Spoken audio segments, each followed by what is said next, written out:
Hi everyone. Today we are going to understand a very important topic which is distribution, and we are going to talk about its concept and meaning, and further we are also going to talk about all the types of channels which are involved in distribution. See, whenever goods are produced and also packed, it is equally important that they reach the customers across the country or throughout the globe on time. So that's why we need to have a strong distribution networks wherein several intermediaries like logistics companies, right, your warehousing facilities, transportation facilities, and various middlemen like wholesaler, retailers, etc. should be present, and they are they should work at as a team to make the good reach the customer on time. So when we talk about the meaning of distribution, it is the process of making a good or service available to the customer or business user who needs it, right? So this can be done directly by the manufacturer or service provider, okay, or using indirect channels with distributors or intermediaries in between. See, distribution can happen directly also, that is should there is no middleman, okay, but sometimes the seeing the nature of the good, there has to be, we have to keep certain intermediaries in between, okay, distributors, your wholesalers, etc. So it is one of the most important P's of marketing. What are the other P's of marketing? Your price, promotion, product. So this is one of the last P's of marketing, as using this, as only through using this element effectively the goods reach to the customer or other parties, or to the eventual customers within stipulated time. So that's what we discussed, right? That the goods should reach various customers, various other intermediaries on time, right? So that the customer feels satisfied with the goods and services of the brand. Very right. Okay. Now, when we talk about the importance of distribution, the first thing is that there is a proper communication that needs to happen, okay. So distribution acts as a link between both the producers and customers.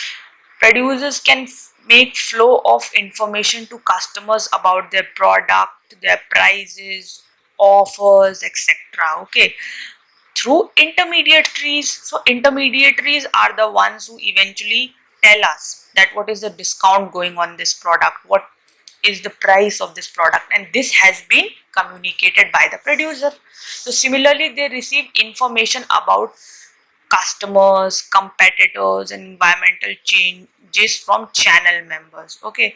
So this is how, this is what is the importance of communication, okay. Communication flows, information flows from one channel to the other.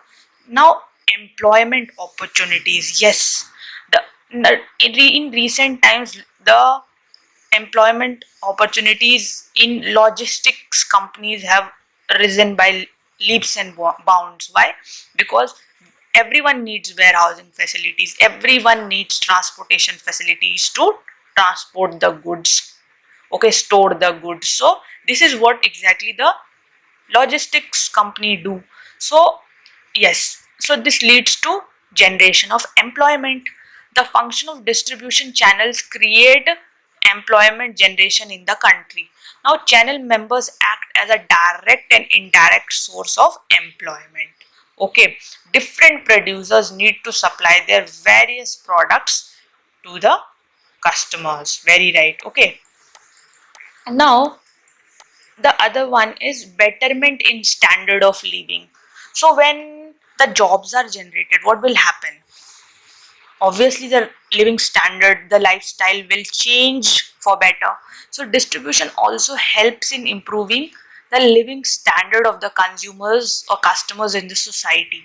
So it helps in improving living standards of customers through generation of employment, as I said, increase in income. Yes, income increases, hence it brings an overall, okay, it brings an overall positive effect in the status of the society, okay, and therefore the eventual growth of the economy of the country. So does value addition also? Yes, very right. The various functions of distribution such as transportation, whether we talk about warehousing, inventory management, they increase the importance of products by creating place utility, okay, time utility, and quantity utility also. Yes, when we have proper warehousing facility, right, then the quality of goods remain intact because they are stored somewhere. Then transportation, yes, when the goods are reaching through proper transport without any hampering on time, then obviously then the goods reaches on time also, and quality also remains intact, okay, and quantity at the same time is not hampered with, right, then there is quantity utility, and we discussed about place utility, time and quantity. Because of these factors they remain intact.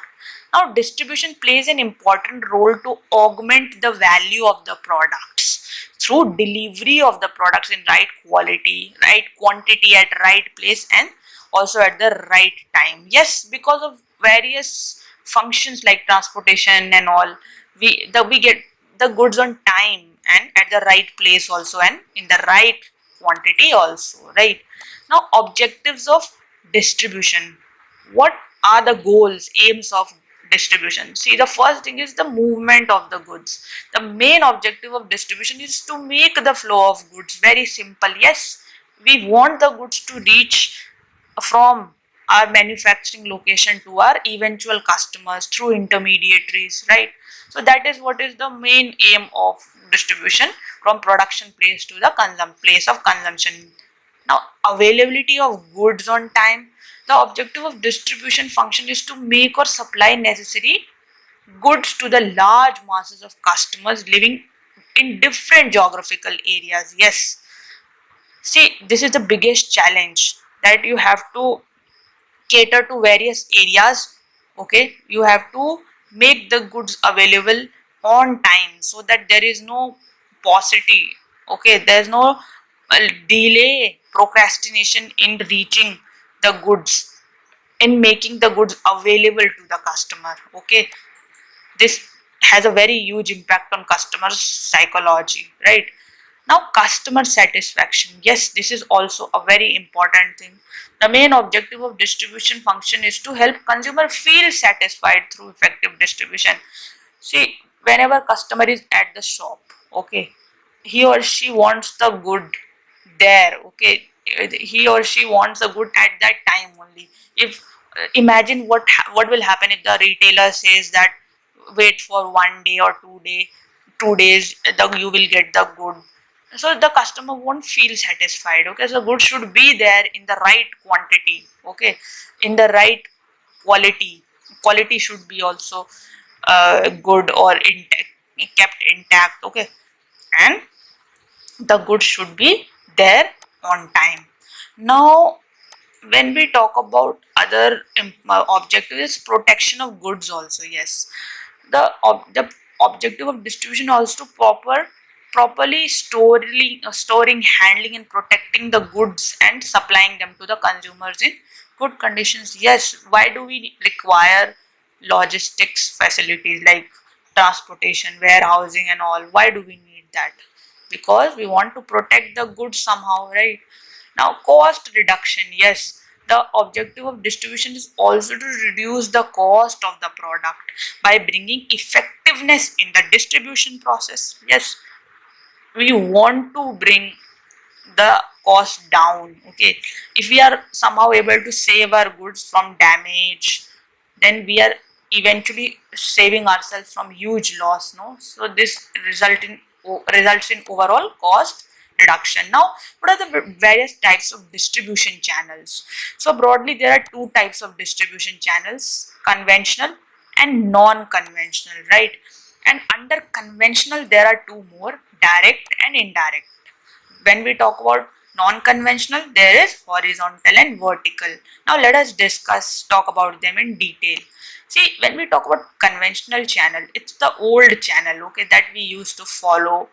We have been following for a long time. So the first one is direct channel. So as the name suggests, the channel does not have any intermediary in between, okay. It's a direct channel. So that is the good reach the customer directly from the producer to the consumer without any middlemen in between. Now, direct channels tend to be more expensive. Why so? Because you have to have your own transportation facility, okay, for making the good available to the eventual customer. You have to have your, maybe let's say, warehouse at some point. So there is a lot of cost which is involved and requires significant capital investments like warehousing, logistic systems, delivery staff also, right?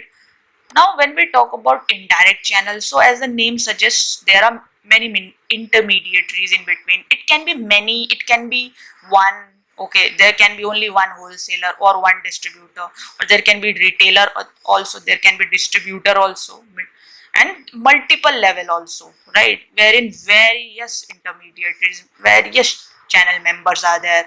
Then these are comparatively inexpensive. Why so? Because every other support function is performed by the intermediary, right? So that's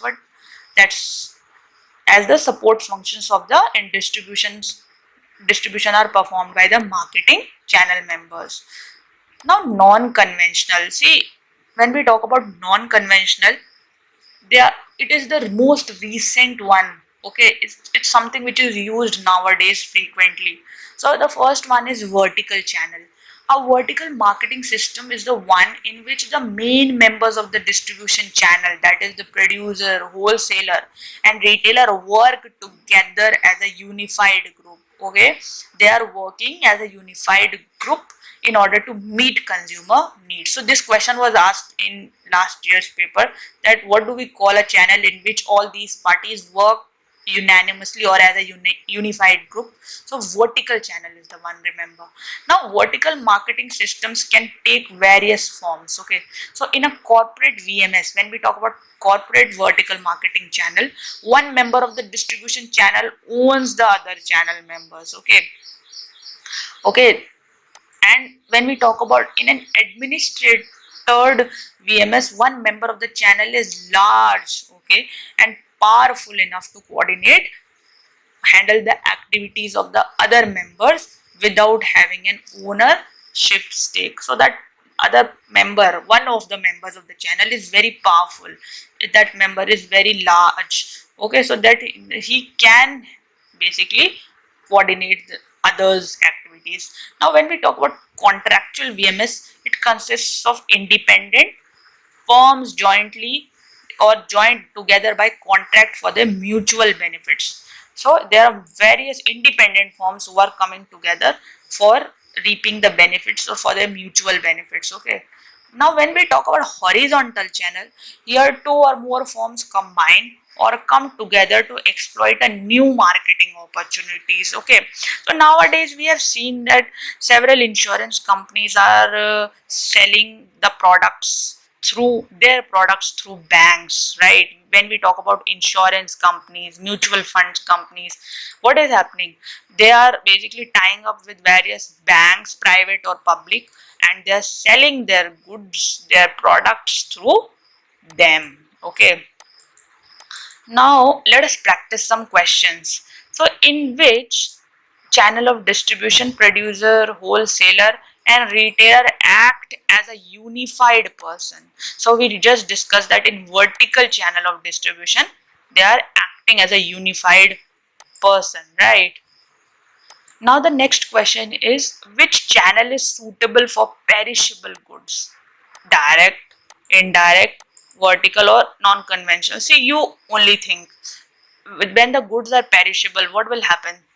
Their lifespan is shorter. They can get damaged or perish in a very small time. Okay, now so it would be direct channel because the goods should reach the customer in a very short time. Then only it's quality will remain intact. Okay, like dairy products and all. Okay, now this was all for today. Hope you enjoyed the lecture. See you soon.